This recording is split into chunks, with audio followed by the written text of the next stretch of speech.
All right, so I think we can go ahead and get started. We have everyone here. So good morning and welcome to the 2020 Madison College Live Pitch. Thank you for joining us, and thank you to the 4 River Valley students. And I would just like to welcome Mrs. Hoffman. Thank you for doing this with your students this year. You're welcome. They did such a great job. And so we have our students, Caitlin, Kylie, Max, and Molly with us this morning, all from River Valley. I'd like to introduce myself. I'm Kelsey Klismet, and I'm the coordinator in the Center for Entrepreneurship at Madison College. So let's have the judges introduce themselves. So let's say your name and your job title at the college. So go ahead, Brian, let's start with you. Sure, thanks, Kelsey. Good morning, everybody. My name is Brian Woodhouse. I'm the Executive Director of the Center for Entrepreneurship at Madison College, and also Associate Vice President for Partnerships and Innovation. So had a lot of fun watching all of your videos. Enjoyed them, got a kick out of them. Excited for your presentations today. Awesome, thank you, Brian. How about Jill? I'm Jill Heisinger, faculty for Small Business Entrepreneurship and faculty director for the Center for Entrepreneurship. And I likely was in your classroom several weeks ago to talk about entrepreneurship. So it's good to see you here today. Thank you, Jill. Go ahead, Shauna. Good morning, everyone. I am Shauna Rasmussen. I'm the Dean of Early College and Workforce Strategy. So really focusing on people partnerships. Super excited to be watching your presentations today. So good luck. Thank you. Go ahead, Scott. Hey, good morning, everyone. Scott Cole. I'm an entrepreneur in residence at the college, so I get to work with Brian and Jill and Kelsey and everyone doing a lot of interesting projects and some teaching as well. And I absolutely love it. And I have to say, I was really impressed with your school. You did an awesome job. So I'm excited to see kind of the finished product today. Awesome. So students, just so you know, you will have your 5 minutes to present, and I'll time, and when there's 1 minute left, I'll just let you know that there's 1 minute left, just to make sure we have the same amount of time for everyone's presentations. And then after that, we'll have up to 5 minutes for judges' feedback or questions that they might have. So are there any questions? All right, let's go ahead and get started. Caitlin, you're going to be the first one up. Okay, sounds good. And the order is going to be Caitlin, Kylie, Max, then Molly, just so you guys know.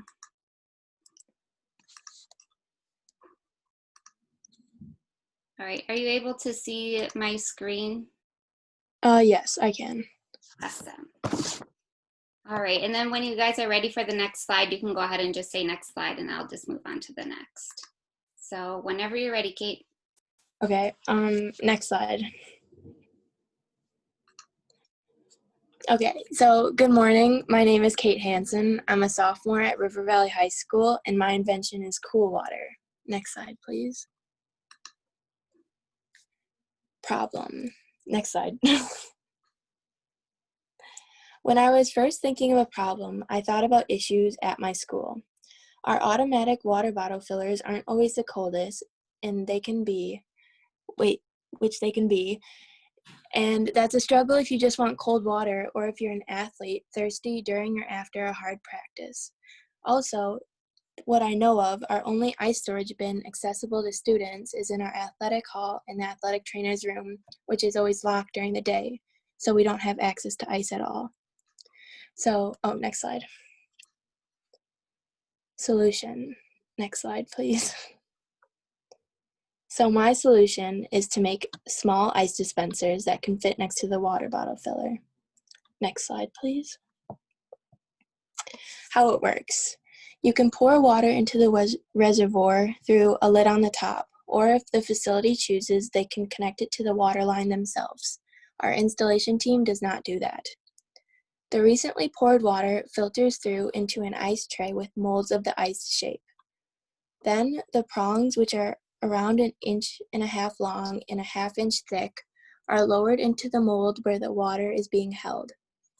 If there is any extra water that overflows, it just goes back into the reservoir.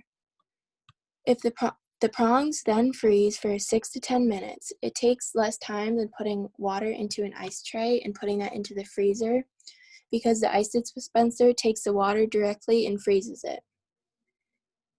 Then the prongs that form the ice are then slowly heated to release the ice into the bottom of the dispenser. The cycle repeats when the ice melts and the water from the melted ice goes back up to the reservoir, or the ice gets used by people. You know when the ice is getting low by a sensor that turns from green to red. Next slide, please. My marketing. My target audience for selling cool water is schools and athletic facilities. I plan on having my own website as well that will be projected and target schools by sending emails and contacting their janitor's facility. Next slide, please. And I'm not looking to sell to big corporates like Menards or Target. Next slide, please. My financial projections. I will have 3 sizes, which are the basics: a small, medium, and large. The small size will bring in a profit about $55, and the medium would bring in about $60, and the large size would bring in about $61. This does not include installation fee, which varies on your size, you order, and how many. Next slide, please. And to estimate my prices, I obviously based it on the materials I'm using, which are a 304 2B stainless steel, a compressor which increases temperature for dropping the ice, a condenser that controls the temperature when the ice is supposed to be dropping so the ice doesn't melt completely, and an expansion water valve which lowers the temperature of the ice dispenser, an evaporator that helps the water valve by keeping the inside of the unit cold. Next slide, please. My closing, I would like to put my product on a school-based website to try to increase our brand, and I would also look into a bigger workplace so we have more storage for our products, which can also lead to more product on our online store or on our shared school-based website. Thank you.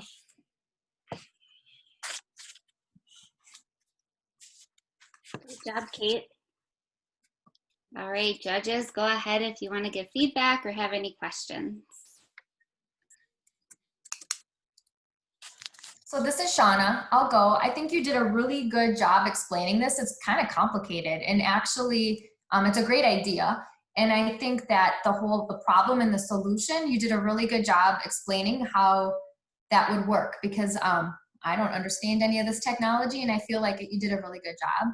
I also think the athletic facilities promoting it, another thing besides just having ice in your drink, like I know I've been to a lot of tournaments with kids, and it's always like, we don't supply ice if there's an injury. So I think just having that ice availability for injuries or for coaches and other people at the facilities could be an added marketing value. Thank you.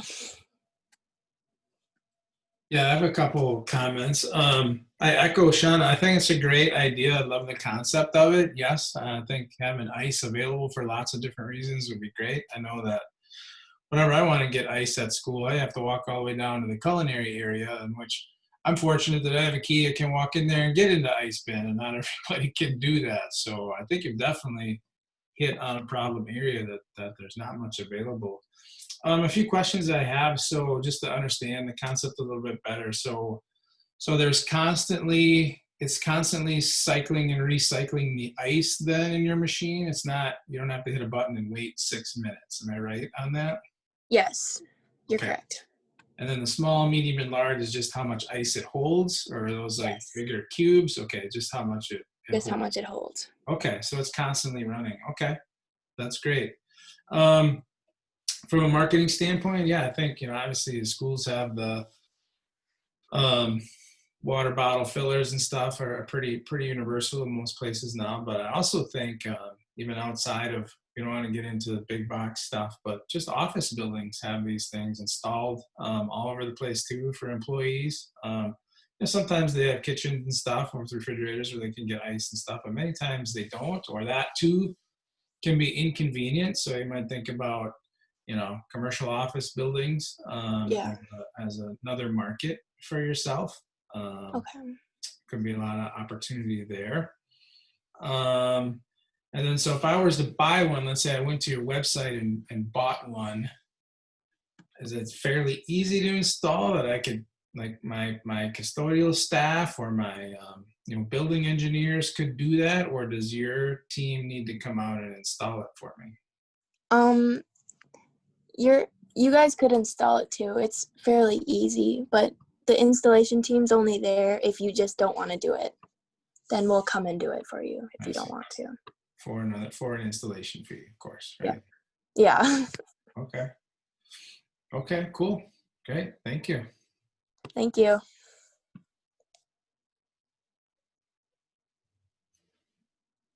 Anybody else? I'll jump in. Hey there. Yeah, nice job stepping through the kind of the different, problem and the solution and that sort of thing. I was curious, when you thought about marketing your product, and I think you said marketing to principals and other faculty members, and then also janitorial staff, are you going to change your marketing for the different types of people in the organization, or are you going to have kind of the same type of content going out to the different staff members? I think I would have the same and not like change. I don't think I would change it. I think I would keep it the same. That's fine. And one thing to keep in mind is, for example, like custodial staff might be more of a gatekeeper and less of a decision maker. I'm not sure how much purse power they have and to be able to kind of pay for things, but sometimes they bring stuff to administration for recommendation. So you might need to tune your marketing a little bit for that type of person. So they're part of the sales process, but they might not be the final decision maker. So just something to keep in mind. Okay. And I was curious, when you said you didn't want to sell to like a Menards or a Target, how come you chose not to do that? Just like what was sort of your rationale for that? I think I'm not looking to have my product be huge, and I don't want it to be huge exactly. I kind of want to still have control over it. So I really wouldn't want to sell it to big corporates. Okay.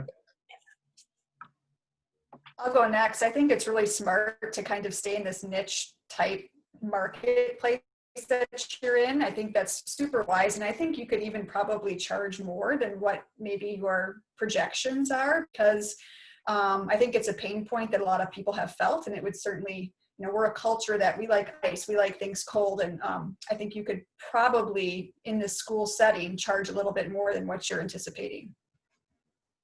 Okay. Thank you.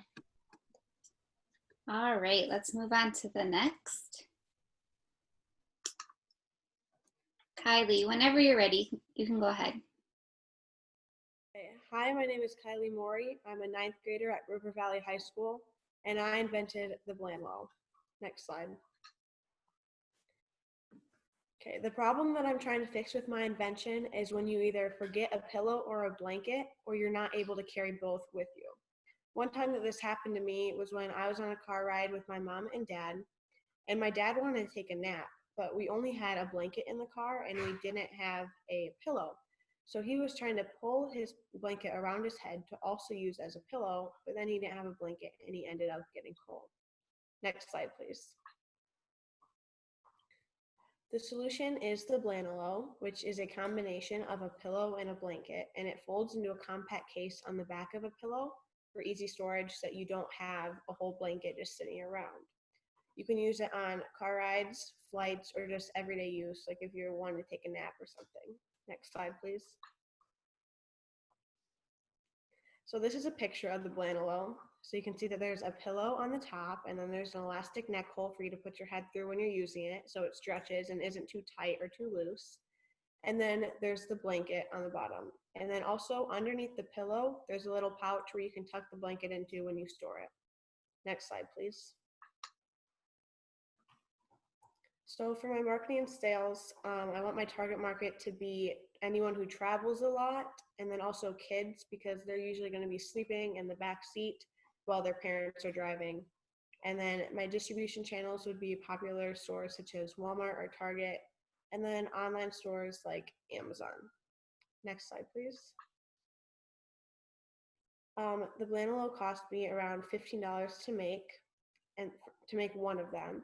and I would sell it for a price of $24.99 in the store, which is leaving a profit of $9.99 per Blanelo. And if I were to eventually buy in bulk sometime down the road, like the materials, the cost of the materials would go down and my profit would go up. Thanks for listening to my pitch. Are there any questions?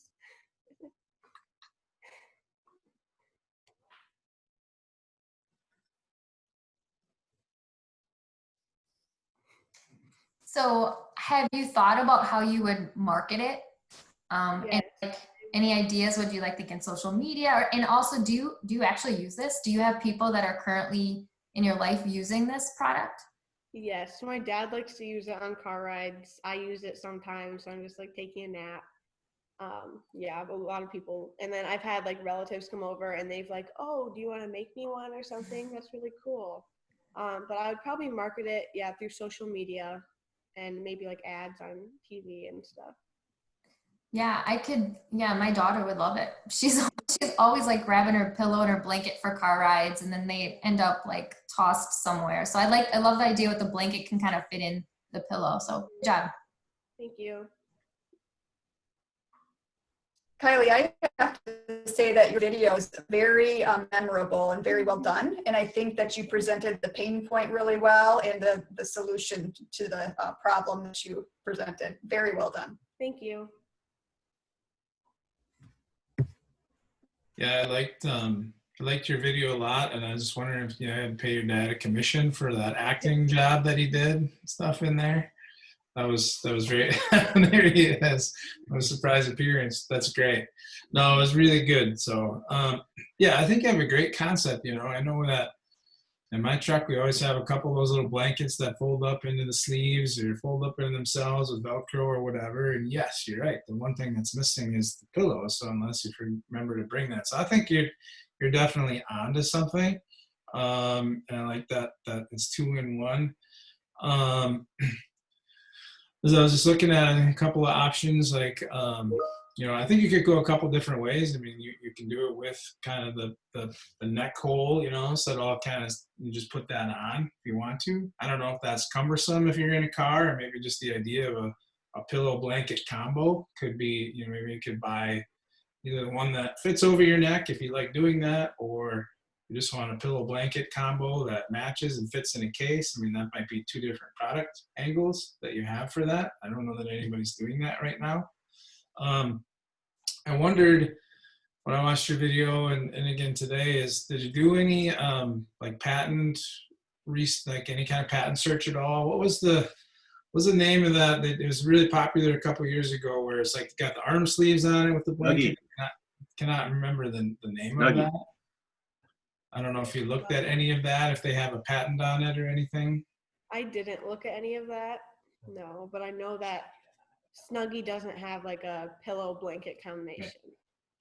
Yep, and I doubt that they could even probably patent that idea. It's fairly universal, so, but it might be something to look at just to make sure you're not, you know, make sure you're just different enough that you don't run into anything with that. And then I would probably do some looking yourself and like, okay, how could I patent this possibly if it's patentable, or trademark it? So that's something, you know, can't just take that idea, but once you do that, then I think you might be in a good position to try and license that to some of the retailers that you've been talking about. So, and that's something we could certainly help you with too. So, but yeah, I think you're definitely onto something. They start flying off the shelves, you're gonna have to take over your parents' garage or get some other people to help you start making them, which will be a great problem for you to have. So, good job. Thank you.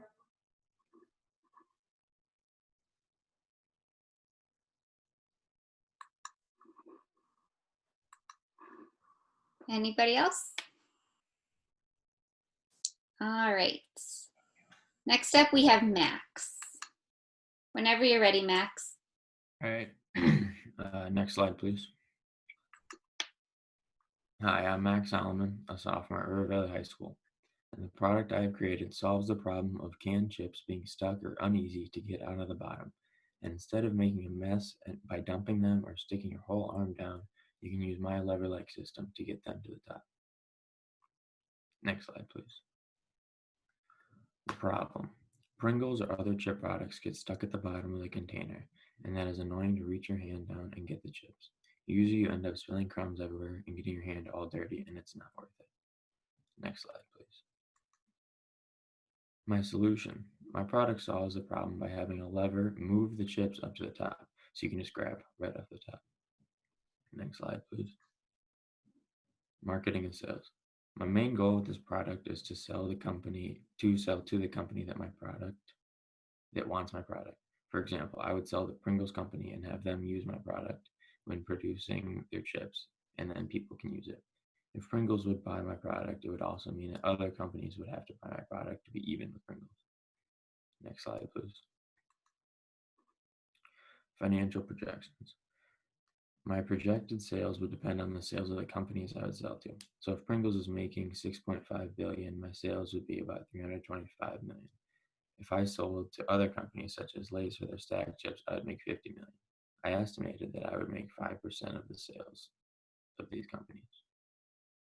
Next slide, please. Thank you for listening. Max, I think we can all relate to this one. Yeah. Go ahead, judges, whenever you're ready.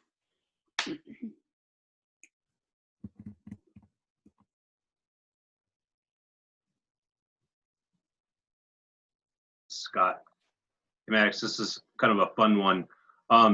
Did you ever think about like a kind of an eco-friendly kind of ejector thing? Because I know once you start adding stuff to packaging content, people get pretty worked up about it. I'm just wondering, like, what in your design could you take away to make it even simpler?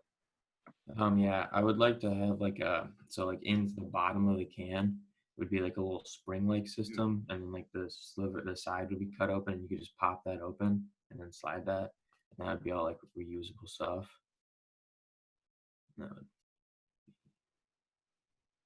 Cool. And then, so your target was to sell directly to the kind of the snack manufacturers, is that right? Yes. Yeah. And then did you think about like how would you approach them with this idea? What was sort of your kind of way to get in it? Because they get hit with a lot of stuff all the time. I'm just curious, like, how would you kind of knock on their door and get their attention? I probably just get as much advertising as I can, just post on social media, email them, Facebook, everything, just try and get in contact with them somehow. Just keep the hard hustle. Okay, cool. All right.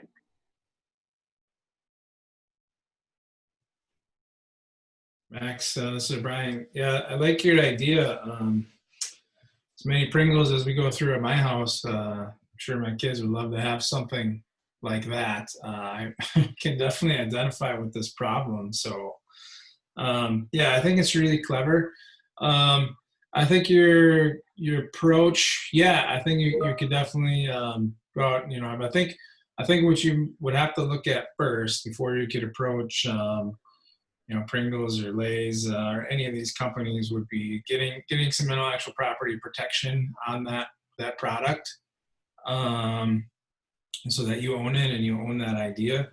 And part of me wonders if you might be, and it looked like you had a prototype in the video that I saw, so I almost wonder if you might, one option might be to pursue, and kind of to Scott's point, like an eco-friendly can with the lever on it, and then try to license that whole can concept to the whoever manufactures that for them. And maybe that's kind of where Scott was going a little bit, or maybe that's what you were thinking, but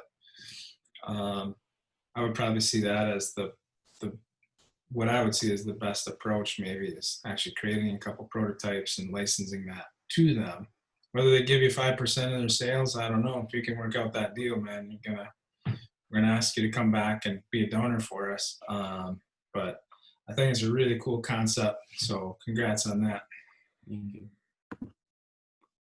Max, your video too was one that was very memorable, that when we watched it, it's like, wow, what a cool idea. And then we even mentioned it's kind of a first world problem. It's not something that 30 years ago we would have even thought about. So good for you for thinking about this pain point.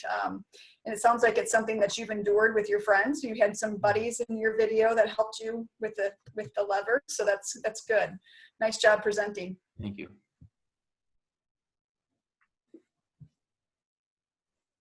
All right, our last presenter is Molly. So whenever you're ready, Molly, you can go ahead. Hi, my name is Molly Peckham. I am 16 years old and I'm a sophomore at River Valley. My product is hydro goggles. Next slide. I've been swimming for as long as I can remember, starting at 5 years old with the Spring Green Dolphins Tri-County team. Now in high school, I swim for River Valley's Blackhawk team. We practice for about 4 hours a day. Next slide, please. I'd get brutal headaches from my goggles being on for too tight and on for so long, but if I loosened them, they would leak. I was sick of having to adjust between sets and falling behind.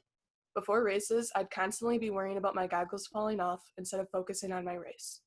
This was inspiration for my product, Hydro Goggles. Next slide, please. Hydro Goggles are the perfect goggles for all swimmers. Individually fitted to each swimmer's head and eyes, there's no more headaches or worrying about leaky goggles. Next slide, please. The same way thermoplastic works for molding a mouthguard in boiling water, hydro goggles would be able to mold with chlorine. Next slide, please. The application process is easy. Put your goggles on as usual, making sure they're where you like them around your head and eyes. Dip your full head under water, applying pressure to the goggles, and hold your breath as long as you are able. The longer you're able to stay underwater, the more likely the goggles will stay permanently molded. Hydro goggles will adjust themselves to your individual shape.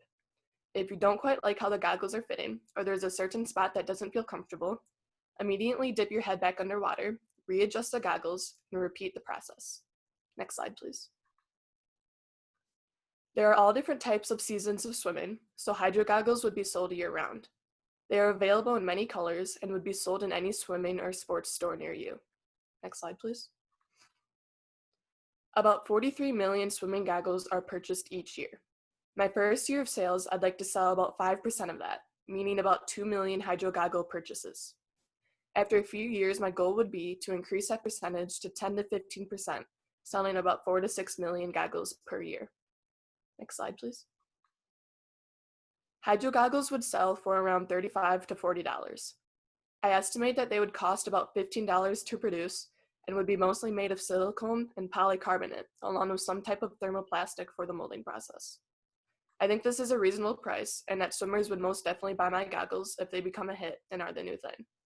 They have been buying Michael Phelps goggles for $55 along with pricey Speedo goggles for years now and are looking for the new thing. Next slide, please.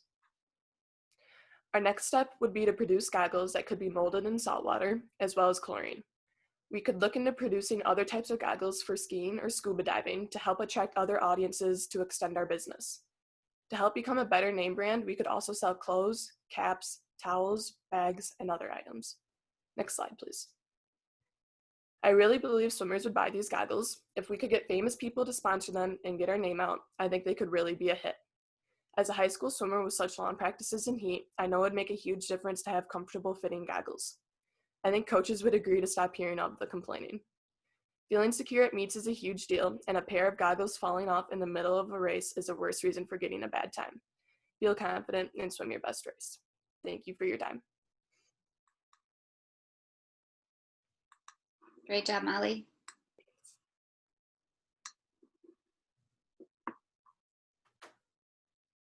So Molly, this is Brian. Nice job on the presentation. Love the idea. So have you actually done it? Have you been able to mold these goggles? Can you just tell me how, like, give me a little more on how does it work? I get the whole mouth guard thing, done that many times. So how do you actually do it?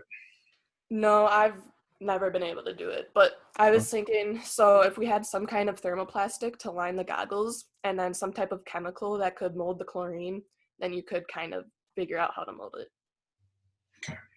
Okay, great. I mean, yeah, I think you can do some work and figure that out. I think you're definitely onto something here. I love it.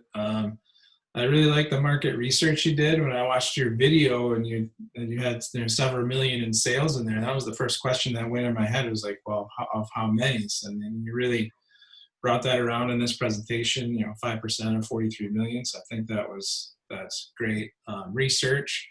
Love the big thinking and like, okay, once we perfect the goggle, we could do the caps and go to ski stuff and snowmobile stuff. I mean, I think that's perfect thinking of how else the technology could apply. So I really like to see that.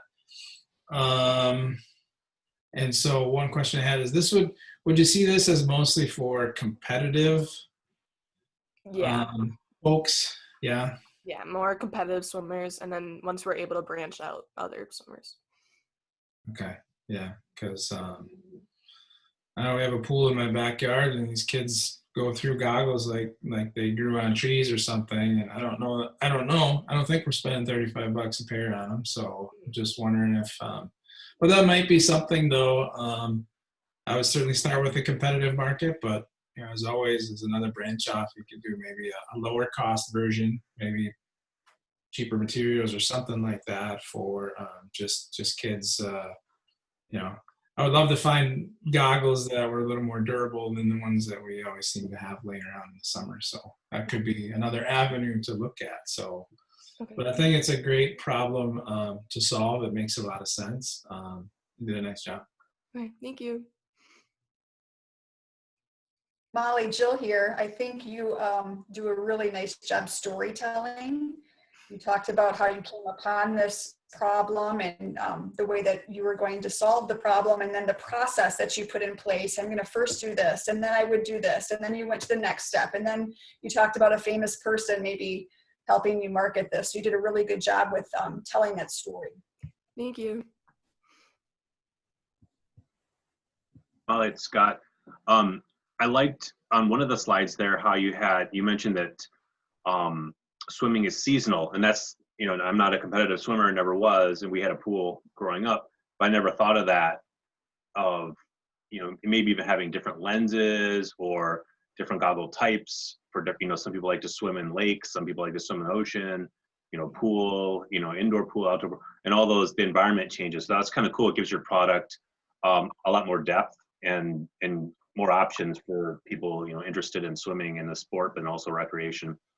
And then one thing that Brian mentioned about the kids, my son is 6, but we were trying to just get goggles for him because he didn't like the chlorine or the water just getting in his eyes. He always cries about it, even when he's getting a bath.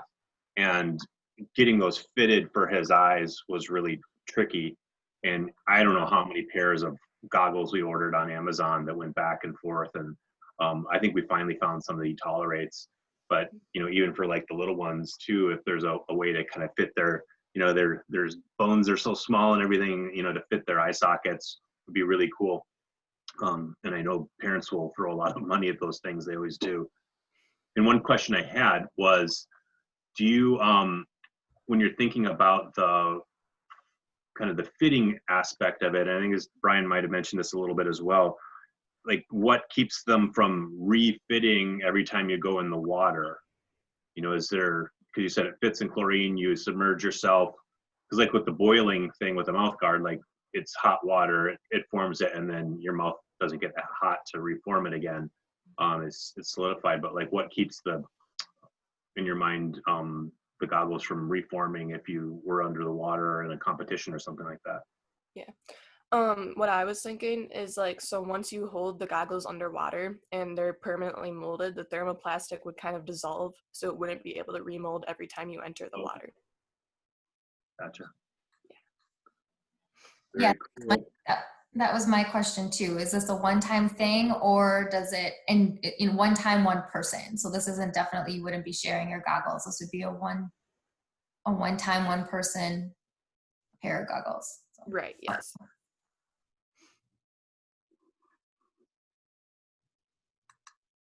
All right. Thank you, everybody, for sharing. I know the Center for Entrepreneurship is here for you guys. So if you want to really move forward with your ideas, we're here to help. So you have my contact email, the Center for Entrepreneurship. You can always talk to Mrs. Hoffman if you want to get in contact with us again to maybe move your ideas forward. Yeah, we're here for you. And Kelsey will be sending you checks shortly, right? Yep. Everything we need on that. So So that's great. Scott, Jill, Shauna, you got anything to add? And I'll just make a couple of remarks or anything you guys want to say? I just have one question. Since we have 4 participants here, I'm just curious if you wouldn't mind sharing kind of what was your favorite part about this, and what was the part that's maybe scared you the most about going through this process? If you could just share, just to help us know kind of more about this process through your eyes. Well, I guess my favorite part of it was kind of trying to find a solution because I knew my problems. So I thought that was kind of fun. The scarier part was trying to find out how much everything was going to cost and trying to make sure that was real information. My favorite part was making my video, probably, and the scariest part was actually coming on here and like doing the presentation to you guys. I think my favorite part about doing this whole project was finding the problem and coming up with a solution. And the scariest part would be like figuring out the financial stuff, like what Molly said.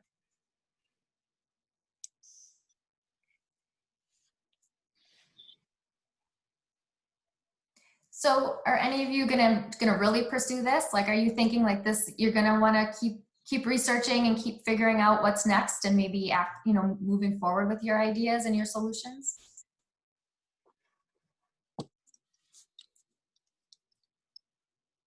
I think I'm gonna do a little bit more. Sorry.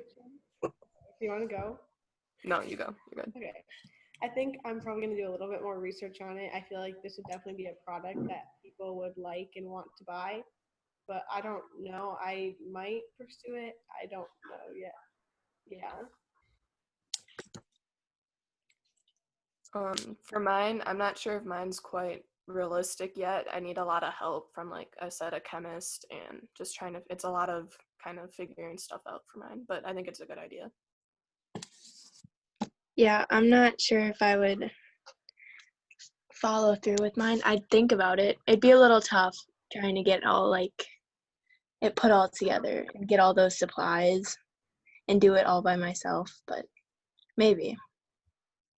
Yeah, I'd also probably consider pursuing mine, but it'd be really hard to get in contact with those companies and make a prototype for each and stuff like that. But if I could, it'd be really sweet to pursue it. Well, I think all of you guys have really great ideas and have potential.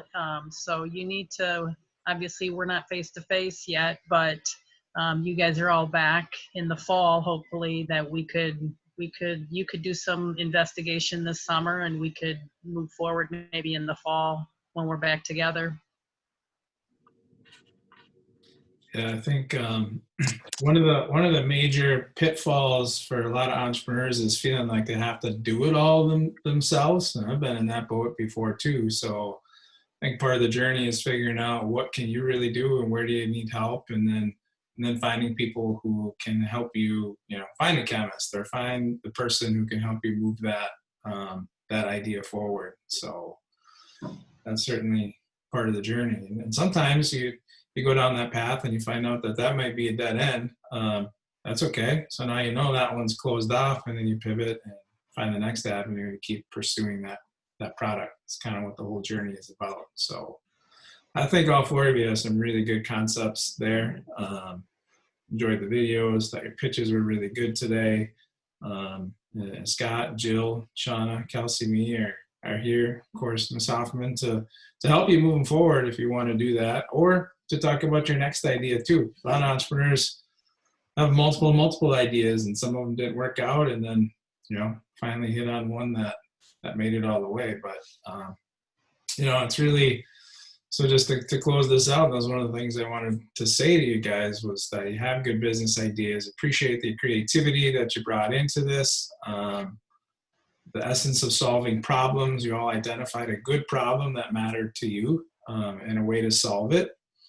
And I think the other part too that's really impressive is that it's kind of a crazy time in our world right now. Your lives have been turned upside down in a lot of ways. All of ours have. But I think what's really key is that all 4 of you persevered to the end of this. And I think it would have been really easy to kind of throw in the towel a little bit and say, well, you know, times are challenging right now. And I don't have time to do this, or this isn't my main focus right now, and let it go. But you 4 did not do that. You followed through with it, put more work into it, kind of brought it full circle. And that's a key trait of being a successful entrepreneur. And it's a key trait of being successful in life and anything that you do. It's not throwing in the towel when you face some challenges, and keeping going with it. So I think all 4 of you are really promising entrepreneurs and innovators. Really thank you for bringing it this far and entertaining us and giving us a bright spot, really, as we finish out the semester. Lori, thank you so much for your partnership in this. It's been great to work with you. Really appreciate all the guidance you've given to your team. And You're very welcome. yeah, and so I think none of you are seniors, right? You're all sophomores that I hear. So, well, that's great. So then you have at least two more options to pitch us your next idea or the next version of this one. So we'll be excited to work with you if you're ready. Otherwise, we'll be excited to see you back next year with next version or next idea. So thank you for that. All right. So anything else? Anybody want to add anything? Kelsey, thanks for your work getting this all put together for us today. Appreciate that. Glad things went pretty smooth. Yeah. All right. Thank you. Thank you, everyone. Your checks will be coming out to you soon. I'll keep you updated about that. Thank you. Thank you. All right. Thank you. All right, you guys have a great day. You too. Thank you, Lori. Bye. Bye.